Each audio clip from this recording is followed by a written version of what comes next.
Akhirnya belanja untuk publiknya nggak ada. Nah bagi saya adalah yang pertama harus saya benahin adalah ini. Dan Anda akan lakukan itu? Pasti, saya dulu pengalaman waktu Purwakarta. Dikonfirmasi untuk ini agar informasi KDM yang mengklaim seperti yang dinyatakan 70 publik 30 aparaturnya itu tidak dipahami secara keliru, menjadi hoax, dipercaya tetapi tidak sesuai dengan kenyataan. Mari kita ya. Dan yang menarik ketika sekarang Kang Deddy naik jadi Gubernur Jawa Barat, dana belanja media itu turun sampai hanya 3,1 miliar rupiah. Bayangkan. Selain Prabowo dan Gibran, ya jelas Pramono Anung dan Deddy Mulyadi. Tapi kalau boleh diadu antara Pramono Anung dan Deddy Mulyadi, ia lebih unggul Pramono Anung. Ya wajar lah. Aman.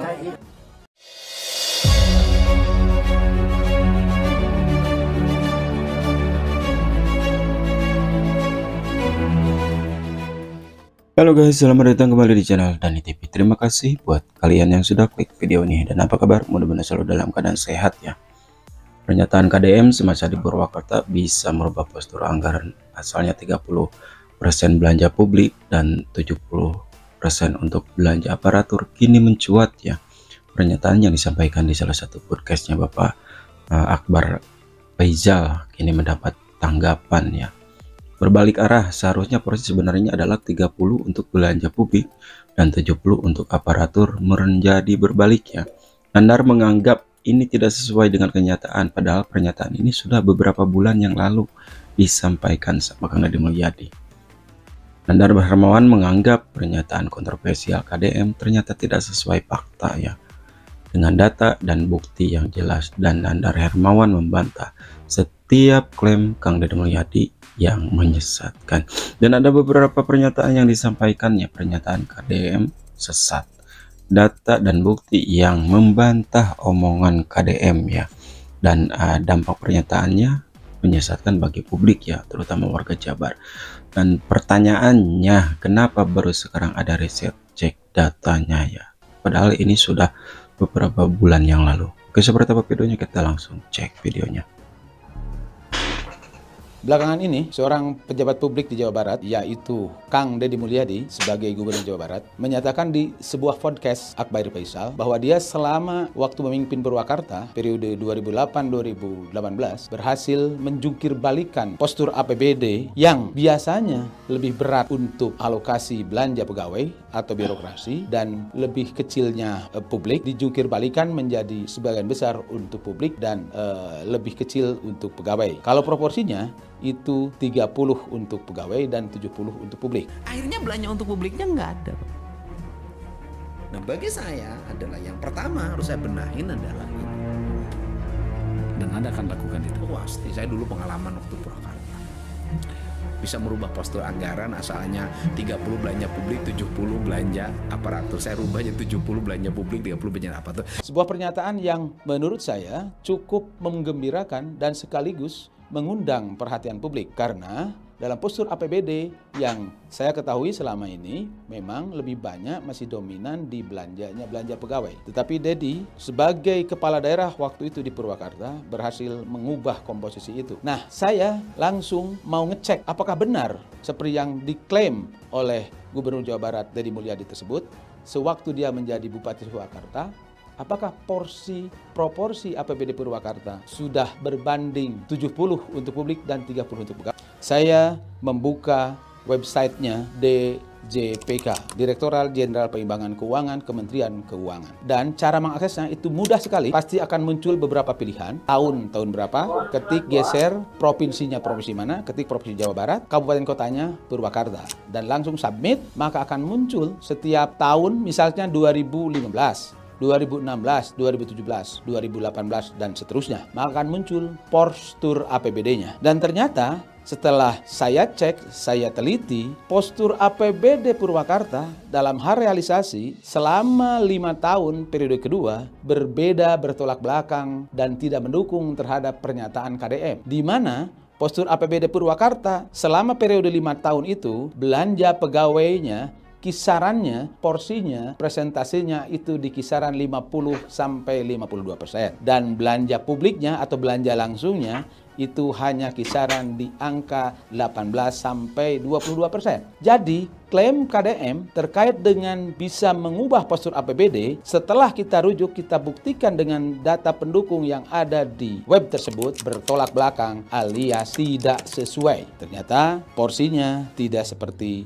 yang dinyatakan oleh KDM, hampir sama atau masih sama seperti yang berlaku pada saat itu. Yaitu umumnya APBD lebih banyak digunakan untuk belanja pegawai dibandingkan untuk belanja publik. Ini penting dikonfirmasi untuk ini agar informasi KDM yang mengklaim seperti yang dinyatakan 70 publik 30 aparaturnya itu tidak dipahami secara keliru, menjadi hoax, dipercaya tetapi tidak sesuai dengan kenyataan. Mari kita sebagai warga harus peduli, harus kritis untuk bersikap melakukan cross check dengan data-data yang ada untuk mengkonfirmasi dengan pernyataan pejabat publik kayak KDM ini. Karena beliau seorang pejabat publik yang dibiayai oleh APBD dari uang dari kita, maka dia pun harus kita pastikan agar menyampaikan dengan data yang akurat. Anggaran itu adalah data publik yang harus bisa diakses oleh siapapun. Karena begitu itu menurut aturannya. Setiap orang bisa mengakses itu, harus transparan. Agar apa? Agar pengelolaan anggaran itu bisa dikelola dengan baik, bisa digunakan juga untuk kepentingan publik yang berdampak nanti untuk peningkatan kesejahteraan warga. Seperti saya katakan, saya baru saja mendapat informasi tentang pengeluaran belanja media pemerintah Jawa Barat. Saya akan bandingkan dengan tahun-tahun sebelumnya. Pada 2021, belanja media Jawa Barat adalah 34,7 miliar rupiah. Tahun 2022 naik jadi 43,1 miliar rupiah. Ini kembali naik menjadi hampir 50 miliar rupiah pada 2023. Itu semua adalah masa Jawa Barat dipimpin Ridwan Kamil. Pada 2024, Ridwan diganti pejabat gubernur B. Mahmudin. Pada 2024 itu belanja media turun jadi 19,9 miliar rupiah. Dan yang menarik ketika sekarang Kang Deddy naik jadi gubernur Jawa Barat, dana belanja media itu turun sampai hanya 3,1 miliar rupiah. Bayangkan, dari 50 miliar rupiah pada 2023 menjadi 3,1 miliar rupiah pada tahun ini. Ini kan penurunan yang luar biasa. Ini berarti Kang Deddy memilih merealokasikan dana belanja daerahnya untuk program-program lain, serta menurunkan secara drastis uang untuk dibagi-bagikan kepada media. Dengan kata lain, Kang Deddy memilih untuk membiarkan dirinya diberitakan secara apa adanya oleh media, ketimbang membuat media merasa bergantung sehingga tak akan berani untuk menyebarkan informasi negatif mengenai Kang Deddy dan pemerintah Jawa Barat. Sederhananya, Kang Deddy nggak peduli dengan pencitraan. Dia akan memimpin Jawa Barat dengan cara terbaik yang mungkin dia bisa lakukan, dan dia tidak akan peduli apakah media bersedia memberitakan kinerja positifnya atau tidak. Dan saya rasa dia tidak takut bahwa media massa akan mengawasi dengan kritis, karena dia akan mencoba memberikan kinerja terbaik sehingga media tidak akan mudah mencari-cari titik lemah kepemimpinannya. Ini adalah salah satu hal yang menurut saya akan menjadikannya sebagai pemimpin yang berkinerja unggul dalam melayani kepentingan rakyat. Saya rasa Deddy tetap peduli dengan citra yang positif. Tapi dia tidak akan bersedia menghalalkan segala cara agar citranya positif dalam pemberitaan media. Deddy akan terus melakukan langkah-langkah yang menunjukkan komitmennya untuk membela kepentingan masyarakat. Kalau ditanya siapa sih yang paling potensial untuk maju di 2029 sebagai RI 1 dan RI 2 selain Prabowo dan Gibran, ya jelas Pramono Anung dan Deddy Mulyadi. Tapi kalau boleh diadu antara Pramono Anung dan Deddy Mulyadi, ya lebih unggul Pramono Anung. Ini 3 hal kenapa sih Pramono Anung lebih unggul dibanding Deddy Mulyadi kalau Pilpres diadakan hari ini. Pertama, menurut gue cara menghadapi oposisi. Pramono Anung itu lebih diplomasi dan lebih merangkul oposisi. Sementara Deddy Mulyadi itu lebih ekstrim dan cenderung memberantas oposisi. Menurut gue, cara merangkul dan berdiplomasi dengan oposisi lebih dibutuhkan Indonesia saat ini. Contohnya, selama Pramono Anung memimpin, belum pernah sedikit pun beliau menjelek-jelekan proyek yang dikerjakan oleh Anies Baswedan. Sementara Deddy Mulyadi baru beberapa bulan memimpin, langsung membongkar semua kejelekan yang dilakukan oleh Ridwan Kamil. Menurut gua nomor 2, Deddy Mulyadi itu terlalu over publicity, dikit-dikit dikontenin. Era sekarang, proportional publicity lebih penting dibanding over publicity, karena akan jauh lebih efektif proportional publicity. Jadi buat publisitas sewajarnya aja, seperti yang dilakukan oleh Pramono Anung. Nah terakhir, menurut gua efektivitas komunikasi. Menurut gua Pramono Anung ini sangat efektif dalam berkomunikasi terhadap dinas-dinas terkait. Dengan cara lebih kalem dan efektif, menurut gue Pramono Anung lebih dibutuhkan untuk maju sebagai RI1 atau RI2. Sementara Deddy Mulyadi, bupatinya pergi ke Jepang aja dikontenin, jadi heboh kan? Oleh karena itu, kalau Pilpres diadakan hari ini, menurut gue akan jauh unggul Pramono Anung dibanding Deddy Mulyadi. Ini pagi ini saya sudah berada di Kampung Naon gitu Bapak. Sok Ibu Nakadaria gerak. Ibu Pasir Koja. Kampung Pasir Koja, kelurahan mana? Sukahaji. Kelurahan Sukahaji, Kecamatan Wah, Sukahaji yang udah ada tanggapan. Kota Bandung. Ini warga mendiami tanah milik perusahaan. Saya mah enggak, saya mah PT pribadi. Sakura diantaranya. Sebagian Hari besar. ini ada yang mengaku sebagai pemilik PT Sakura. Betul. Ingin membebaskan mereka karena tanahnya akan digunakan. Kahayang Bapak kumaha ieu tugas gubernur memfasilitasi. Kahayang abi, ayeuna sadayana, Heeh. ya ti warga mah lah misalkan ayeuna hoyong terang can nu gaduhna, hoyong dongkap jeung suratna yang tinggal nu aslina ulah fotokopi. Jadi inginnya adalah gitu. pemilik sertifikat yang sebenarnya yaitu PT Sakura datang ke sini menemui warga, boleh didampingi oleh gubernur ya kan?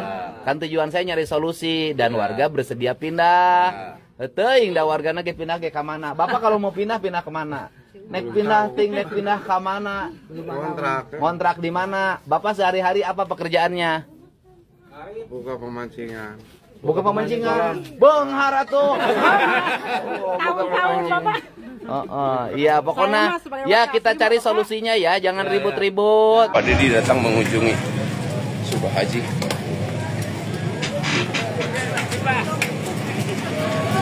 Ketua RW berarti bertanggung jawab terhadap fasilitas RW. Ya kan, karena RW di kota kan ya. RW udah cadel. RW cadel jadi RW. Kemudian Bapak dapatlah bantuan sebagai pengganti, ya kan, pengganti bangunan yang nanti akan diambil alih oleh yang punya tanah. Dapat 25 juta, oleh Bapak dibeli ke naon? Dipastikan ambulan 20 juta, kalau tinggal rumah 2 juta, kalau pas kesehatan boy 1 juta, Ya wajar lah. Aman. tapi RW sudah Mereka jual kumaha, tanah batur. Namanya juga isu gosip, makin digosok makin sip. Oke. Pulang dulu. Pagi ini saya Ambulan kan tabrakan gitu, Pak. Jadi diomean can beres-beres ya kumaha. geus kieu ambulan digantian kuno anyar ku aing. Dua minggu ya karena harus di ini dulu. Ya sebulan kan harus pasang alat-alat ambulannya. Ya tidak bisa nyokot mobil langsung ambulan. Nanti satu bulan ini nanti saya serahkan ambulan baru untuk warga. Bapak Abi, Mantap. Bapak Abi pinjam Naon. Abi ke Pak Islami dia Pak, dokternya usahakan ibu korban kebakaran ongko Pak Abi teh, Abi pan Bapak Pak. Ini malah urusan penjen ke pen. Pokoknya gini, semua warga di sini akan diperlakukan sama. Ya. Nanti juga kalau memang yang memiliki tanahnya memang dia pemilik yang sebenarnya, ya saya harus mencarikan kontrakan untuk Bapak semuanya. Yang dikhawatirkan gini Pak, Apa? kan kemarin saya ke BPN. Heeh. Nah di BPN itu ini belum baru berdaftar Pak ini Pak, sertifikatnya. bukan urusan Bapak. Kan bukan urusan Bapak, udah tugas saya mah gini rahnya teu kudu pusing-pusing. Pan di henteu-henteu ge ieu teh Bapak teh cicing di tempat batur. Ya. Gitu loh. Karena cicing di tempat batur, orang kan daripada hidup tenang. Betul nggak? Betul, Pak. Daripada hidup tenang, kuring mah pikiran solusi. Ya. Da nu bener jeung salah mah urusan pengadilan. Tapi kan Bapak hidup tidak tenang. Nu ieu pro, nu ieu kontra. Itu kita cari ketenangan, ya. Bantuan Bapak ini mah dibakaran wae. Aduh, Bapak. Saya minta ya pada siapapun ya untuk tidak berlaku anarkis di sini. Saya minta pada siapapun untuk tidak melakukan tindakan-tindakan yang bisa menimbulkan konflik yang berkepanjangan. Harga kenyamanan sudah, Bapak jangan ditambah lagi ya. Nanti kalau sudah mau ada solusinya jadi melebar nggak jadi, ya. Oke? Ormas Pak, ormas. Ya, sudah. Sekarang sudah ada gubernur. Sepeda. Belusukan Bapak Aing ya.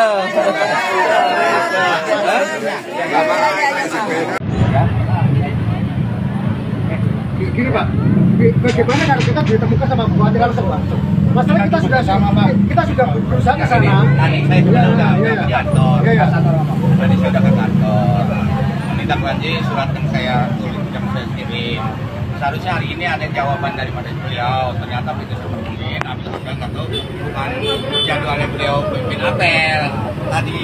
Jadi nggak datang Pak. Jadi kan sampai nggak ketemu gitu. Balasan surat saya apa ada atau tidak gitu doang Pak. Kalau emang nggak ada itu musibah bagi saya. Gini, ya. Ini kan saya jadi atensi kepada kita. Nanti akan sampaikan, ya Pak. Ya. Nanti juga akan kita sampaikan kepada beliau. Tetapi abang harus paham bahwa ini kan sudah dijelaskan oleh Pak Kapil tadi tidak ada rekomendasi. Tetapi kalau memang apa sudah tahu,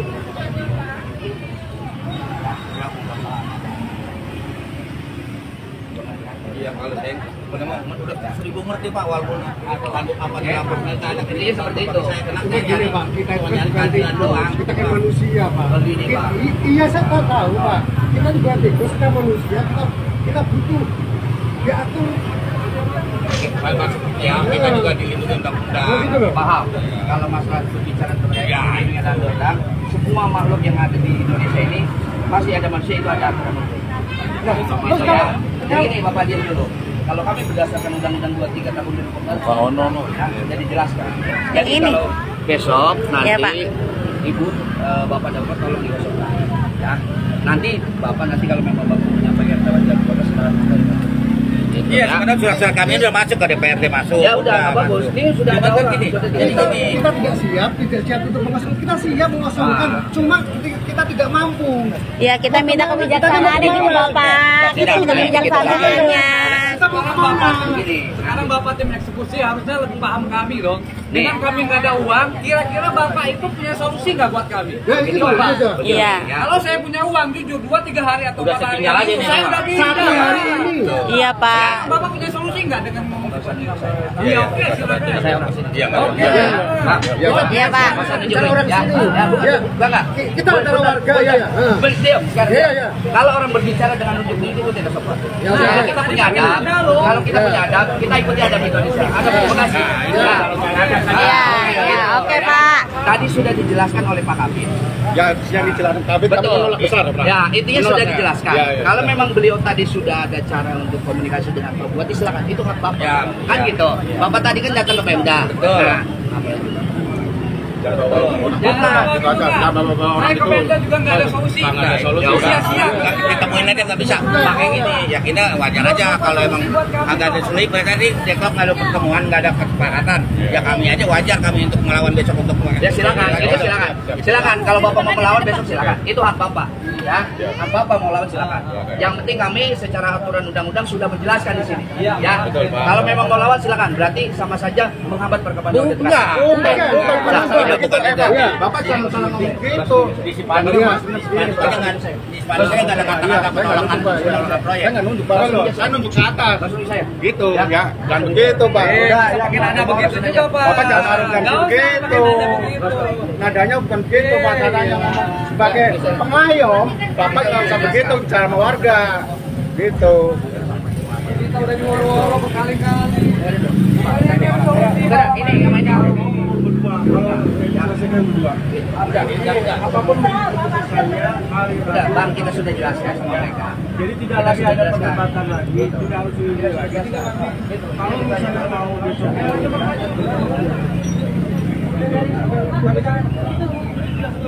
seperti apa yang dijelaskan.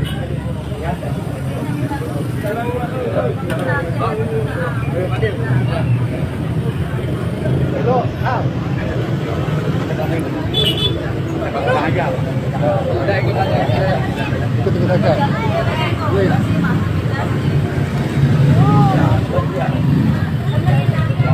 Wah, sepaja enggak ada tanggapan. Sedih, itu ya laguna Pak, sedih prihatin. Iya gitu. Jadi kumata Pak kira-kira. Nah, Ibu enggak. Nanti Ibu sepotong-sepotong. Nanti sepotong-potong jadi salah persepsi ya. Ibu kan postingnya sepotong nanti di tempat saya aja. Ya kalau saya begini saja, kalau saya ya kan, kalau itu tanah orang dan orangnya memang yang mengambilnya ahli warisnya punya sertifikat yang sah. Ya. Rek kumaha pemajikan batur mah nya kurang nek di sarea. Ya kemudian ya kita harus ridho kalau itu tanah orang lain. Itu Pak. Ya kan? Nah, tugas gubernur itu kan semuanya harus berdasarkan hukum. Kalau kata hukumnya ini suami yang sah, ya saya harus menghormati suami yang sah, ya kan? Yang harus saya pikirkan adalah ketika ini kemudian nanti yang punyanya ngambil rumahnya, harus memikirkan warga Kota Bandung, warga Jabar nanti rek kontrak di mana. Tugas gubernur menyiapkan duit dengan kontrakan sama rakyat aing. Ya Bapak Aing. Nah, waktu sebelumnya juga sebenarnya mah gini, masyarakat ini mah legowo Pak, kalau asal yang benar-benar yang punya tanah ini legowo, nggak usah yang penting yang pemilik tanahnya bawa sertifikatnya, nanti ketemu gubernur, dilihatin, nanti gubernur memfasilitasi bertemu warga, bising di dia ribut mah amprokna orang di gedung Pakuan. Oke? Tinggal di besan atau kabeh marangkat ka gedung Pakuan sorangan-sorangan kayak balik napain digantian ongkosan. Tidak. Gubernur, hidup Bapak Aing. Aing teh sanajan teu boga pamajikan ge hirup. Berarti Pak kudu ka Subang atau gedung Pakuan. Ngeunah wae gedung Pakuan mah ieu di Bandung. Itu. Bapak cincin video. Dengernya di bongkaran. Habis itu Dia Pak RT apa? Jujur ngelihat di bongkaran waktu senas kalau yang habis kayaknya terus ya nggak tenang we ke kanu bogana mah kuring nu ngomong. Da kuring can nyaho nu bogana teh saha. Belum ketemu. Nah, yang saya inginkan adalah nanti sok Pak RW-nya siapa Pak RW-nya? Pak RW-nya mana? Karena orang telepon. Telepon. Kenapa rame? Ngapain banyak baterai? Iya, yang telepon Kak. Usaha di Pagerna. Di Pagerna ku itu. Si Ormas, ari ditaruh PT. Cuma RW terus diical cuma KTP, maka dipakai. Iya, Kalau saya gini sajalah, saya mah hanya ingin berurusan dengan warga, tidak mau berurusan dengan siapapun. Saya hanya berurusan dengan dua, satu warga, dua pengusaha, atau yang pemilik tanahnya. Tugas saya gubernur. KPPL Pak, kemarin itu seorang